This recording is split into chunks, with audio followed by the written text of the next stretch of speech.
you're not going to see them talking about what they've witnessed in a lifetime.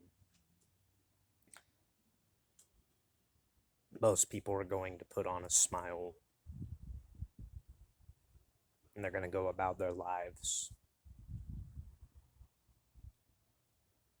We all go through things in life, some more than others, some less than others, but we all go through some circumstance and situation in this life that brings with it a beast of burden. It's just there are a lot of us who shoulder that burden and don't let that beast out. Or if we do, we find ways to make that beast into something more like a thing of beauty.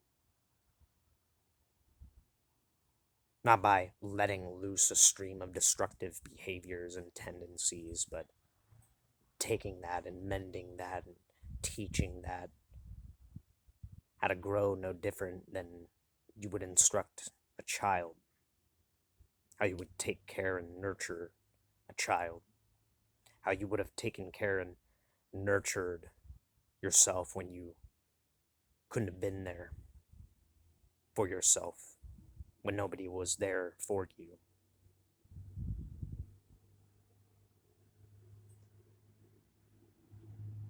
There are people in this world, all throughout this world, who've gone through far worse things than you and I.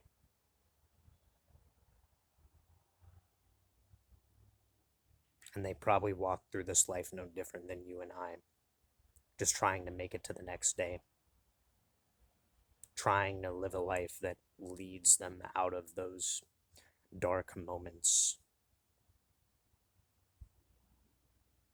And all they exemplify is the ability to endure and weather storms, come out better for it, make a better life for other people and themselves.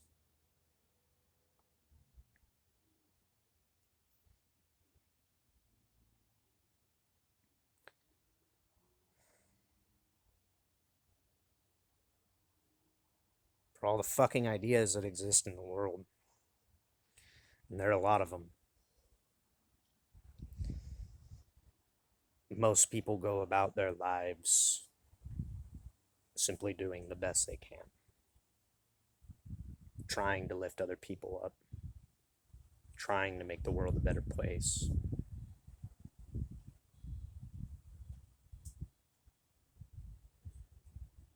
And to go as so far as to say, I want you to have the same thing. I want to be able to talk in an open space and share these things. So there's a communication between us, so there's an understanding between us, even if we disagree.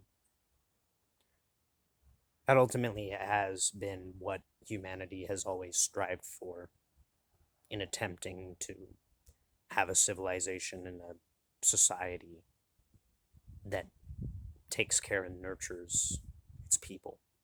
And I know it's not perfect, but that's what we've strived for, is the ability to reach that level of communication where we can talk about the hard things, the rough things, the dark things, and still nourish and nurture one another and celebrate one another for those struggles.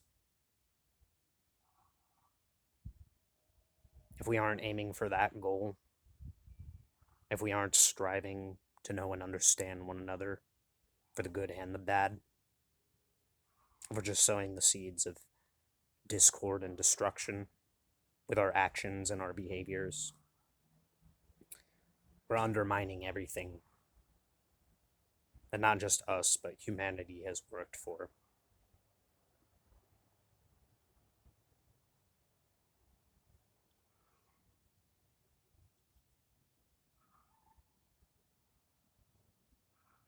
There's a terrible beast of burden to feed that lurks in language in the halls of memory, and it spurts out repetitions of things that often sow the seeds of darkness and division and ill intentions in the mind. It comes like a whisper up from behind. It sinks venom into memory. It drags things from the darkness and makes things seem unseemly. It convinces you that this world is nothing but bleak, hopeless, destitute things.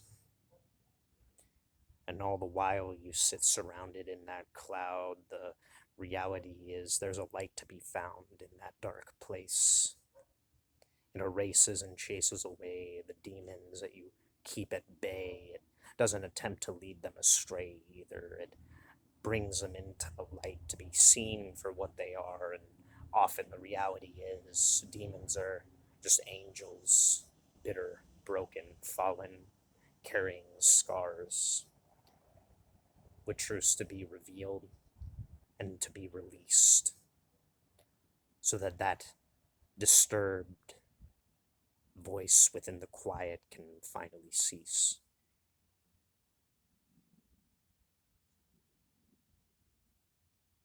And in each bit and portion of something taken away, we receive back a piece of ourselves to make it to that next day. We grow strong from an intention of believing we belong in a world despite differences and differentiations of what we are told. Ultimately, we rise from the shadow to stand 100 feet tall, not to cast our own shadows, but to stand in the light, courageous and bold.